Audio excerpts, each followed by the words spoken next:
Samantala, minsan na raw inalok ng Malaysian government ang sultanato ng Sulu ng mahigit 3 bilyong dolyar kapalit ng pagsuko sa pag-aangkin ng Sabah.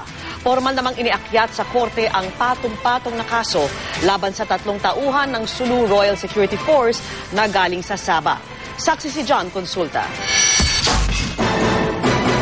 Bukod sa taong-taong pagbabayad ng renta, minsan na raw nag-alok ng $3.2 billion ang Malaysia kapalit ng pagbitiw ng Sultanato ng Sulu sa pag-angkin nila sa Sabah. Yan ang bagong pahayag ngayon ng Sultanato ng Sulu. Idinaan daw ang alok sa dating ambassador ng Malaysia sa Pilipinas noong panahon ng dating administrasyon. $3.2 billion. Tinanggihan. Sabah is not for sale. Sabah is the patrimony of the Philippines. 2 beses daw naganap ang tangka, bagamat hindi na nagbigay ng iba pang detalye ang sultanato. Sino ang ayaw ng pera? Gusto natin, pero pag we are betraying the Filipino people, yun ang ayaw ng kanilang tatay.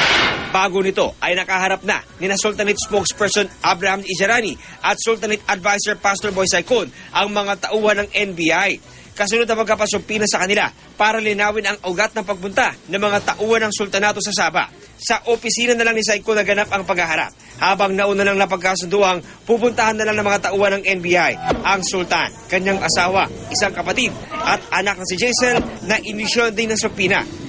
Bagamat walang ibinigay na affidavit, idinitali daw ng sultanato ng Sulu ang misyon ng mga tauhan nito sa Sabah. Itinanggi rin ni Saicon na may conspirator o financier sa ginawang hakbang ng sultanato at di raw siya dapat iugnay kay dating Defense Secretary Norberto Gonzales na dumalaw din sa sultanato. Imagine Marcos with me, Gloria Macapagal-Arroyo with me. These are the very people that crucified me. Norberto Gonzales, how can he work? He was the one that initiated the sedition rebellion charges against me. Itinanggi na rin noon ni Gonzales na may kaugnayan siya sa nangyaring gulo sa Sabah. Sinagot din ng Sultanato ng Sulu ang formal na pag-aay ng kaso sa 3 tauhan ng Sulu Royal Security Force na tinakdaan na rin ng piyansa. Kabilang dyan ang reklamong inciting to war. Inaayos na rin ang pagkasampa ng kaso sa 35 iba pa nilang kasama na naaresto matapos maharang ng Philippine Navy ang sinakyan nilang bangka habang pabalik ng tawi-tawi mula Sabah. If the intention is to provoke Malaysia to war, do you think the Sultan will send 235 people? Not heavily armed? Kinumpirma rin ng mga kiram na tauhan nila ang mga naaresto pero hindi lahat. Ang pinagtataka natin, bakit naging 38?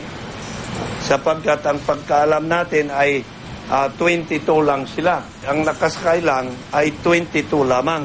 Nasa 173 pang miyembro ng RSF ang nasa Sabah. Kabilang si Raja Muda Agbimuddin Kiram na nagbilin sa mga tauhang huwag aalis doon. Patuloy namang ginit ng Malaysian government. Nakakasuhan din nila ang mga tauhan ng sultanato sa Malaysia oras na sumuko sila. Ang hepe naman ng Malaysian Police, nag-abiso na sa Pilipinas na kunin na ang mga labi ng mga napatay na tauhan ng sultanato sa Sabah sa loob ng 3 araw. Kung hindi ay ililibing na ang mga ito. Ako si John Consulta, ang inyong saksi.